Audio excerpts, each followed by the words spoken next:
왕이 이에 말과 병거와 많은 군사를 보내매 그들이 밤에 가서 그 성읍을 에워쌌더라.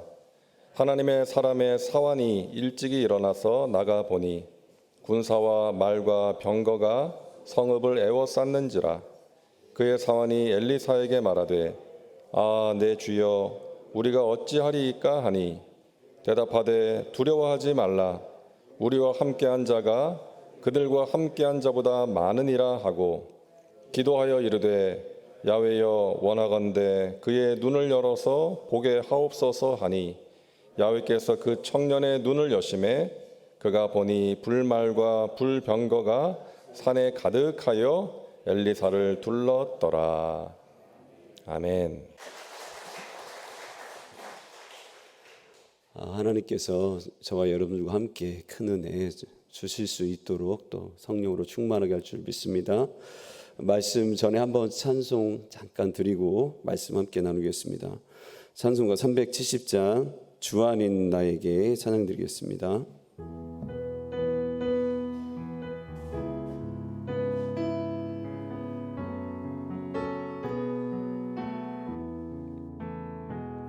주 안에 있는 나에게 단 근심이 있으랴. 십자가 밑에 나가 내 짐을 풀었네. 주님을 찬송하면서 할렐루야 할렐루야. 내 앞길 멀고 험해도 나 주님만 따라가리. 그 두려움이 변하여 내 기도 되었고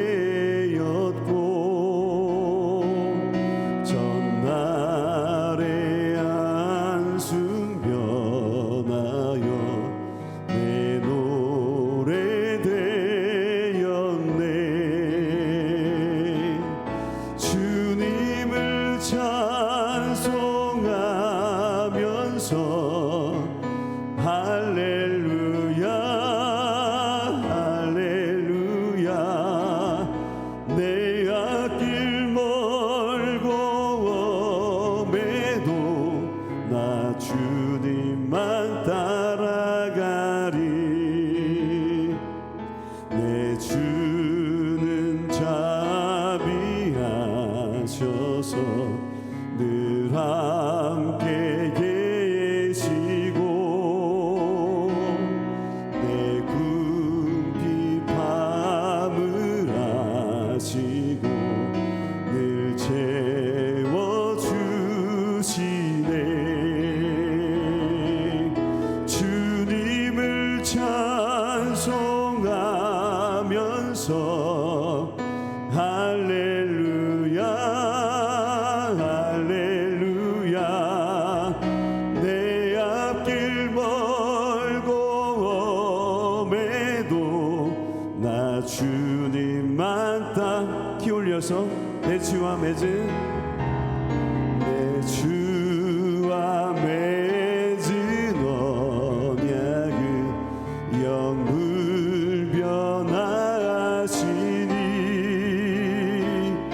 그 나라 가기까지는 늘 보호하시네. 주님을 찬송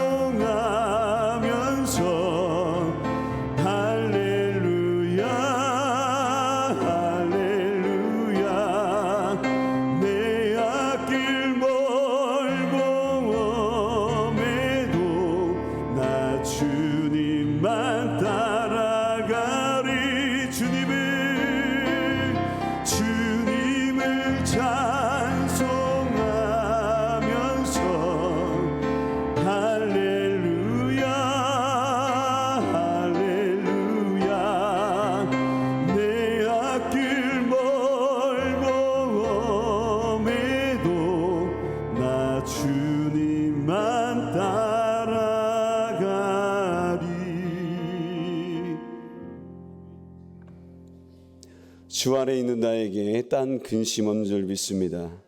자, 오늘의 말씀 제목 한번 따라합니다. 하나님은 어디에 계시나요?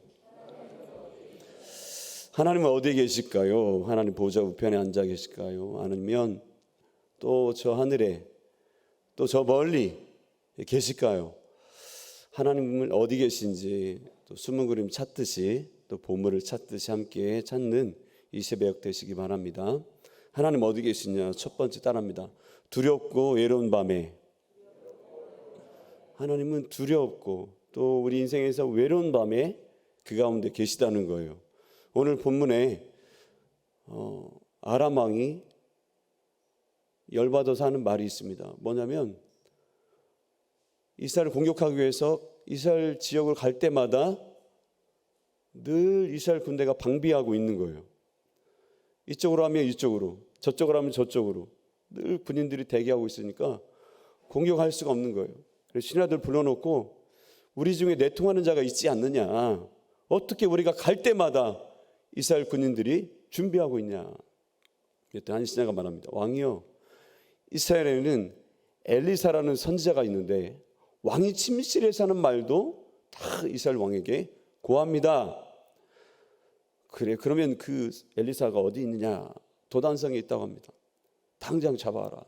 그래서 군사들과 말과 병거들을 보내서 도단성을 겹겹이 에워쌌죠. 밤중에 엘리사의 사환이 일어나서 밖에 보니까 너무나 많은 군인들이 에워쌌는 거예요. 엘리사 선생님이 말합니다.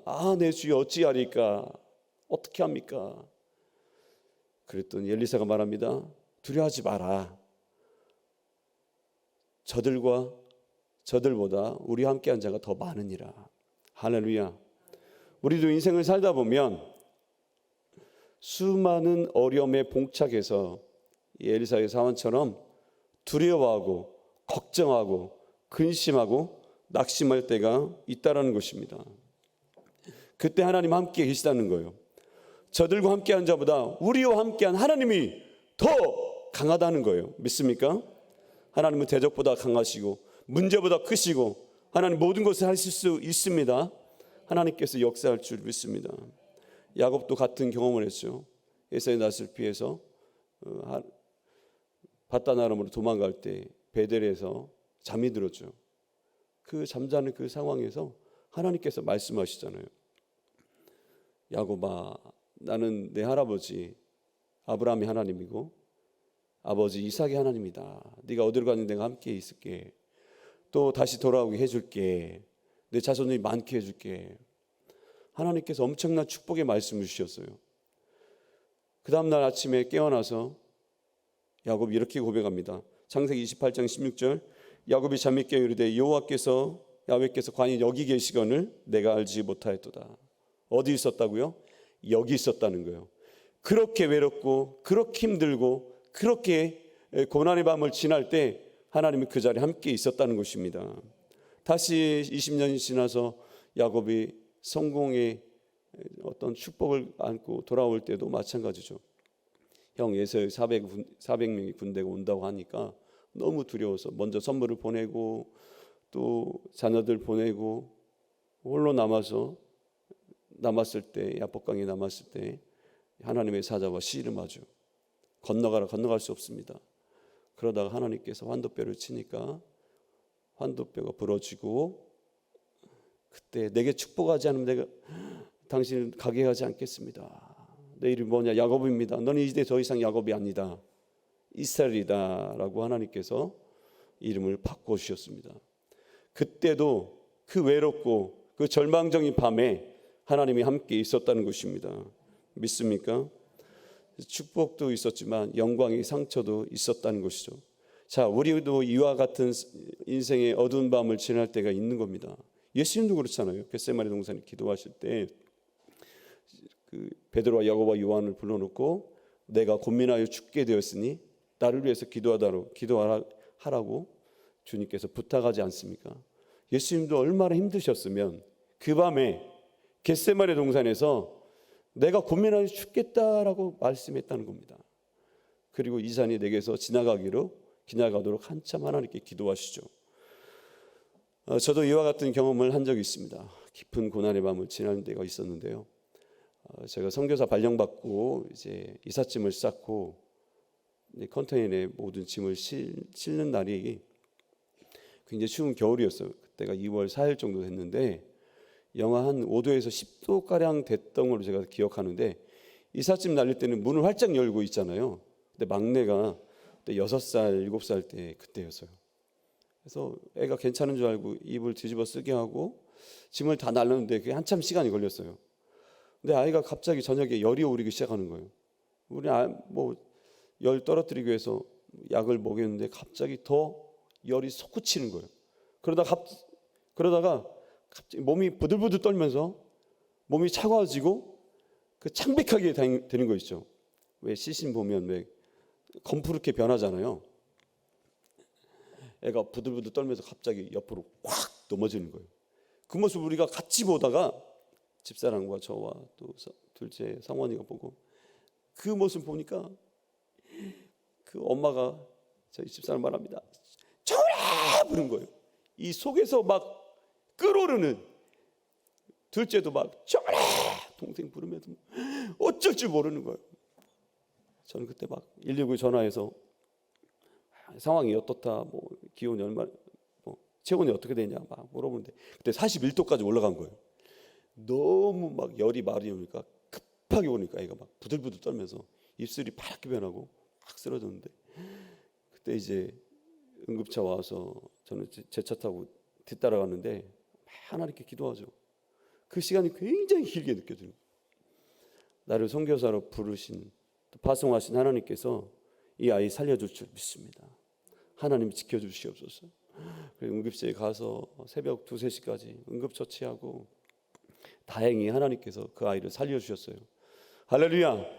절망과 고난과 외로운 밤을 지날 때 하나님 우리를 붙잡아 줄 줄 믿습니다. 사명으로 부르신 사람들에게 생명 주시고 또한 그 사명 이룰 수 있도록 역사할 줄 믿습니다. 우리도 인생의 여러 어려움을 지날 때가 있죠. 교회 문제 때문에 또 자녀 문제 때문에 또 물질 문제 때문에 막 고난을 겪을 때 사람들을 말합니다. 저희 집사람을 당신이 깨워줘야지. 우리 자녀들도 아빠 때문이야. 그런 화살을 많이 받을 때가 있어요. 저라고 뭐 무슨 능력이 있습니까? 그러나 그 밤을 지날 때 하나님 우리를 버려주지 않고 함께 있다는 겁니다. 그래서 외롭고 또 두려운 밤에 하나님이 함께 하십니다. 두 번째 언제 계시나? 풍랑이는 바다 위에 계시다는 거예요. 따라합니다. 풍랑이는 바다 위에. 바울이 죄수 신분으로 이제 로마로 끌려가게 되죠. 지중해 바다를 건너는데 무엇을 만났어요? 유라굴라 광풍을 만났잖아요. 하루 이틀이 아니라 14일 동안 배가 완전히 난파 직전에 너덜너덜하게 됐을 때 13일째 바울에게 하나님께서 말씀합니다. 사도행전 27장 23절 24절에 내가 속한 바 곧 내가 섬긴 하나님의 사자가 어젯밤에 내 곁에 서서 말하되 바울아 두려워하지 마라. 내가 가이사 앞에 서야겠고 또 하나님께서 너와 함께 항해하는 자를 다 내게 주셨다 하였으니. 아멘. 바울아 두려워하지 마라. 너와 함께 항해하는 자를 다 내게 주셨다고 말씀합니다. 여전히 바람이 불고 여전히 풍랑이 막 강하게 일어서 배가 뒤집어질 정도의 흔들림이 있었는데도 불구하고 그 가운데 하나님이 말씀하셨다는 거예요. 풍랑과 파도가 잔잔하게 해진 상태에서 말씀하신 것이 아니라 여전히 바람 불고 여전히 풍랑이 흔들리는 그 상황에서 하나님께서 우리에게 바울에게 말씀하셨다는 거예요. 두려워하지 마라. 두려워하지 마라. 두렵죠. 얼마나 두렵겠습니까? 그죠? 너와 함께 항해하는 자를 항해하는 자 다 내게 주셨다. 여러분 담임 목사님은 주의 종은 그 어깨 위에 모든 성도의 영혼을 그 어깨에 맡긴 겁니다. 물론 예수님이 주인 되시고 교회를 이끌어 가시지만 하나님의 택한 종을 통해서 교회를 섬기게 하고 그 영혼들을 책임지고 주님께로 이끌어 가는 이 역할을 하나님이 맡아 주셨다는 것입니다. 믿으십니까? 그래서 담임 목사님이 항상 많이 기도해 줄 줄 믿습니다. 그러면서 이제 바울이 말합니다. 그러므로 여러분 안심하십시오. 나는 내게 말씀하신 대로 그대로 되리라고 하나님을 믿습니다. 그런즉 반드시 한 섬에 걸릴 것입니다. 하나님께서 내게 말씀하신 대로, 주의 종에게 말씀하신 대로, 또 내 심령에 들려주신 그 말씀대로 하나님의 뜻이 온전히 이루어질 줄 믿습니다. 그래서 276명의 모든 생명들을 하나님께서 바울을 통해서 또 건져내게 했다라는 거예요. 예수님도 마찬가지. 예수님도 제자들과 함께 갈릴리 바다를 건널 때 풍랑이 불어서 예수님 주무시고 계시고 제자들이 막 열심히 물을 퍼댔죠. 그런데 12명이 퍼내도 감당하지 못한 파도인 거예요. 아무리 퍼내도 계속 물이 더 들어오는 거예요. 예수님을 깨우니까 예수님께서 바람과 파도야 잔잔하라. 한 번에 해결되죠. 우리는 이렇게 내 마음대로 막 물을 퍼내려고 합니다. 내 힘으로 하려고 하는 거예요. 아무리 해도 안 되는 거죠. 그러나 예수님께서 나타나셔서 말씀하시면 한 번에 끝난다는 거예요. 우리가 어려움을 만날 때, 풍랑 있는 바다 위를 지날 때 예수님을 찾으시기 바랍니다. 하나님이 역사할 줄 믿습니다. 예수님, 우리가 거친 파도를 건널 때, 거친 강물을 건널 때, 또 불같은 시험을 지날 때 하나님이 역사하시고 도와줄 줄 믿습니다. 이사야 43장 2절 말합니다. 내가 물 가운데로 지날 때 내가 너와 함께 할 것이라. 강을 건널 때 물이 너를 침몰하지 못할 것이며 내가 불 가운데로 지날 때 타지도 아니할 것이요 불꽃이 너를 사르지도 못한다라고 말씀합니다.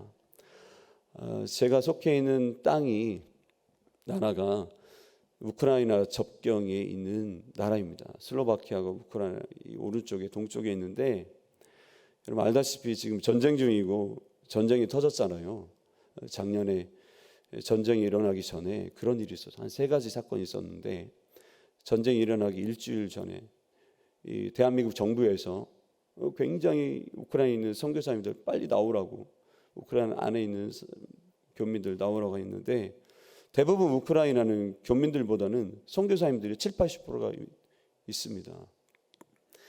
근데 갑자기 나와야 되는데 선교사님들도 그 교회를 정리하고 또 인사도 해야 하고 주일 예배도 드려야 되는데 뭐 한국 교회도 마찬가지고 또 막 걱정을 많이 하는 거예요. 정부에서도 마찬가지고. 문제는 이제 비행기가 키이우 공항에서 뜰지 안 뜰지 정말 어려운 상황이었는데 저희 동기 중에 한 선교사님이 그러는 거예요. 저희 옆에 공항이 비엔나 공항이거든요. 우리 선교사들 가야 되는데 가면 되겠냐? 우리 받아줄 수 있냐? 그 물어보는 거예요. 여러분 같으면 어떻게 하겠어요? 당연히 받아줘야죠. 빨리 넘어오라고 그랬어요. 근데 이 선교사님 걱정이 비행기가 뜰 수 있을지 없을지 너무 고민이 되는 거예요. 그래서 공항에서 기다리는데 다행히 비엔나로 가는 비행기가 뜨게 됐어요. 이분들이 굉장히 불안하고 초조해서 거의 이틀 동안 금식이 된 거죠. 그때 상황이 굉장히 긴박했으니까. 그래서 이분들이 이제 비엔나 공항에 내려서 제가 배웅하는데 또 환영하는데 굉장히 긴장하고 막 초조한 상황이 됐어요. 이분들을 집에 모시고 와서 식사를 또 차려주고 드시게 했는데 그동안 말도 없다가 갑자기 음식이 나오니까 막 드시는 거예요. 1시간 후에 저한테 말하더라고요. 정말 미안하다고 제대로 인사도 못했는데 이틀 동안 식사를 못했다는 거예요. 너무 긴장해서 먹으면 토하고 물도 마실 수 없을 정도로 선교사님 3가정 9명이 왔었는데 그때 막 저희 집에 머물면서 2박 3일 머물면서 그 긴장을 좀 풀고 그 다음에 한국으로 돌아가게 됐어요. 그런 긴박한 상황에서 하나님이 그들을 건져내셨고 문제는 그 다음에 터졌어요. 일주일에 전쟁이 터졌고 선교사님은 한국에 계신데 그 우크라이나 땅에 누가 있는 거예요? 성도들이 있는 거예요. 전쟁이 점점 격화되니까 폭격이 너무 심해지고 도시마다. 그래서 한국에서 전화 왔어요. 우리 성도들 받아줄 수 있냐? 또 물어보는 거예요. 어떻게 하겠어요? 당장 보내라고 그랬어요. 이 성도님들이 이제 나올 때마다 하나님이 기적 같은 손길이 있었습니다. 2딸과 또 안아준 사람이 나오는데 밖에 나오는데 차들이 안 다니잖아요. 그죠? 전쟁이니까. 갑자기 택시가 탁 쓰더니 어디 가냐? 역에 간다. 빨리 타라. 역에 데려다주고. 역에 갔더니 또 다른 교회 성도들도 모였어요. 모였는데 사람이 너무 많은 거예요. 근데 하나님께서 기가 막힌 방법으로 또 개구멍 같은 구멍을 또 찾았어요. 거기에 수십만 명, 거의 100만 명 가까운 사람들이 모였는데 어떻게 다른 사람들을 못 보고 거기서 그분들을 보게 됐는지 하여튼 기가 막힌 방법으로 들어갔고, 또 들어가서 플랫폼에 가서 보니까 사람들이 또 너무 많은 거예요. 그 기차를 탈 수 없을 정도로 하루에 하나씩 기차가 오니까 너무 사람들이 많이 몰린 거예요. 표가 있어도 탈 수 없는 상황인데, 거기서 또 거기 승무원이 조용히 하라고 하면서 따라오라고 해서 따라갔더니 기차 맨 앞간에 그 사람 다 탈 수 있도록 자리가 다 준비되어 있는 거예요. 할렐루야. 하나님께서 그때마다 사람들을 붙여주신 거예요. 그것뿐만 아니라 24시간 기차를 타고 서쪽으로 해서 북경을 건너는데도 하루가 걸렸고, 또 바르샤바로 갔다가 이 최종 목적지가 슬로바키아니까 거기서도 넘어오는데 어떤 버스 기사가 그분들을 또 인도하는 거예요. 14명 중에 아기 빼고 13자리가 남아 있었대요. 그래서 그 버스 기사가 이제 저기 슬로바키아 부산 같은 코시체가 있는데 코시체 쪽으로 이 국경을 넘어왔는데, 너희들 어디 묵을 데 있냐 갈 데 있냐 그랬더니 뭐 잘 데가 어디 있어요. 근데 다행히 그 버스 기사님이 교회 집사님이었어요. 슬로바키아. 그래서 자기 교회에 이분들이 14명이 잠자게 만들고 또 잘 아침에 또 기차역까지 무사히 데려다 줬다는 거예요. 그 기차역에서 저희 슬로바키아까지 오게 되는데, 수도까지 오게 되는데 한 4시간 반, 5시간 걸려요. 오는 길에 계속 전화 오는 거예요. 선교사님 나오세요. 여기에 나오세요. 당연히 제가 나가죠. 나가기도 걱정하지 말라고. 여기에 딱 나와서 만났는데, 원래 슬로바키아 정부에서 호텔을 준비한다고 했는데, 난민들을 위한 호텔을 준비한다고 이미 만석이라 갈 데가 없는 거예요. 어떻게 해요? 집사람이 여보 이분들 우리 집으로 가야 될 것 같아. 그럼 빨리 모시고 오라고. 그래서 문을 열고 저희 차가 승합차라 한 7명 7인승인데 갑자기 12명이 후다닥 타버린 거예요. 제가 2번 왔다 갔다 한다고 그랬는데 5분에서 10분 거리니까 집에 다 12명이 애 안고 뭐 보따리 안고 뭐 유모차 싣고, 여러분 그 작은 차에 12명이 타더라고요. 왜 그랬을까요? 두려우니까, 무서우니까, 혹시 우리를 떼놓지 않을까. 내가 2번 반드시 온다고 그랬는데 14명 중 12명 후다닥 타고 집에 내려놓고 다시 또 가서 2분 모시고 저희 집에 약 1달 동안 있었습니다. 쉽지 않은데도 불구하고 하나님께서 이렇게 섬길 수 있는 은혜를 주신 것은 불 가운데 또 파도 가운데 지나는 그 영혼들을 하나님이 붙잡아 주셨다는 것입니다.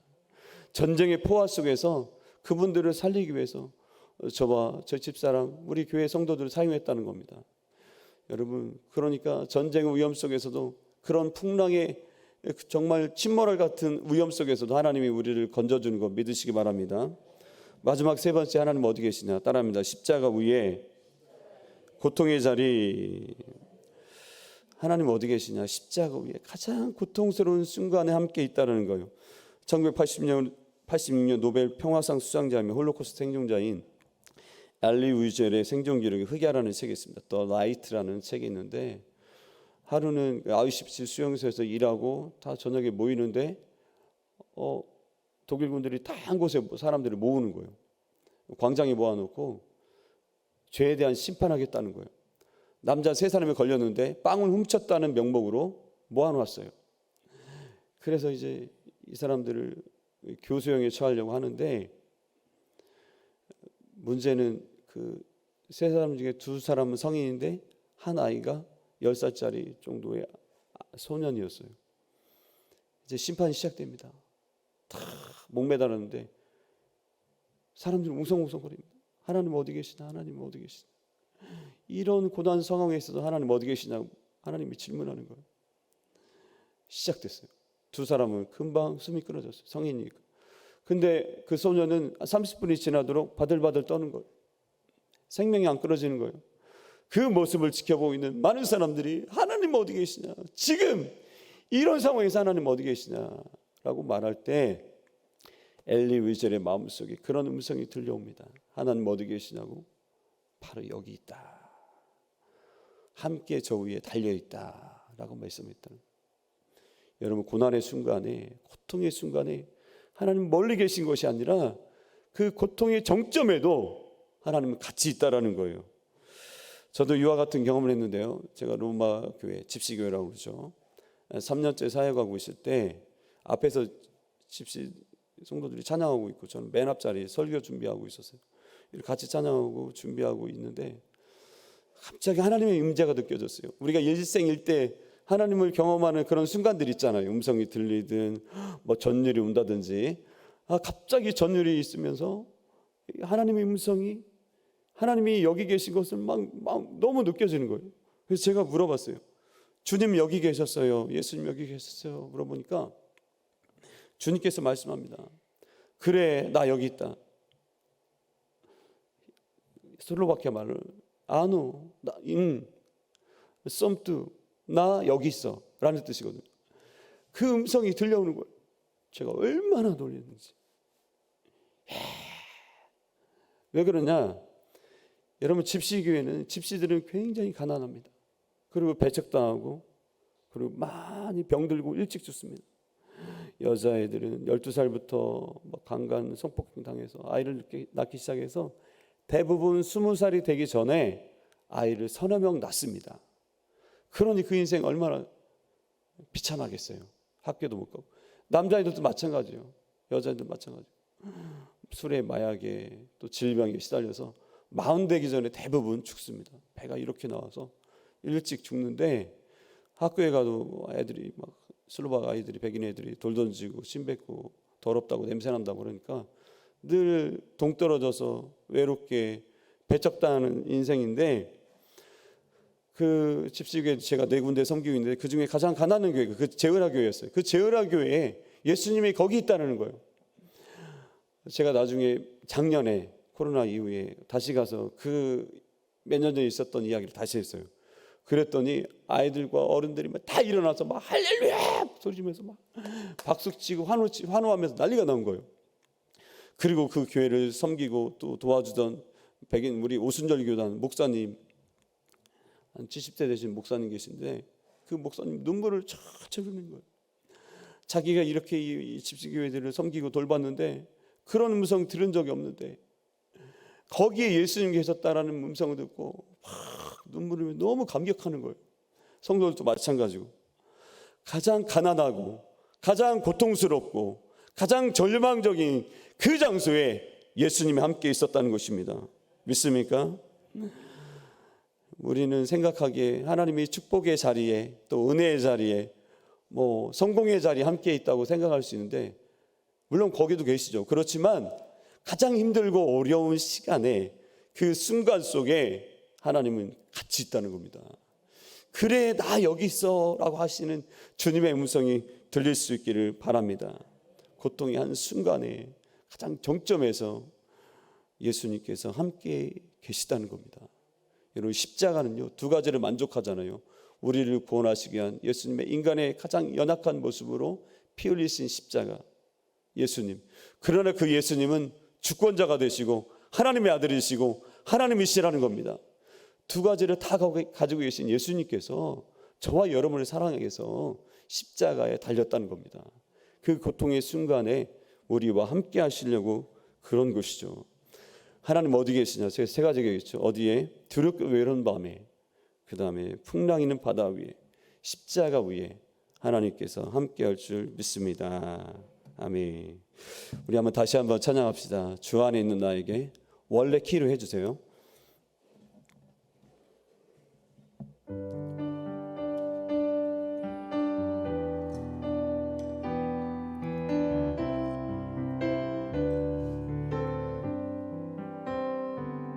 주 안에 있는 나에게 단 근심이 있으랴. 십자가의 힘 나에게 단 근심이 있으랴.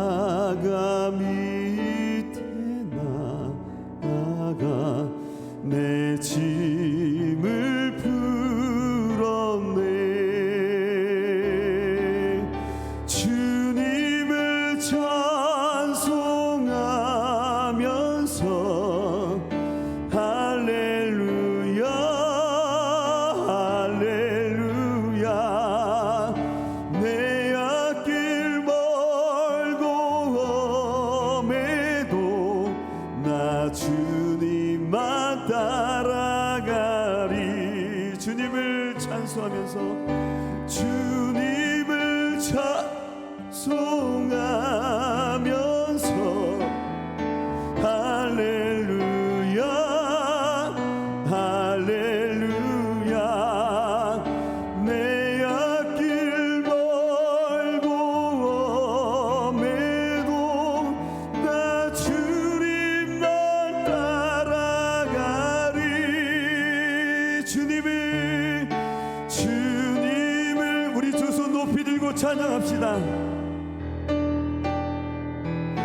할렐루야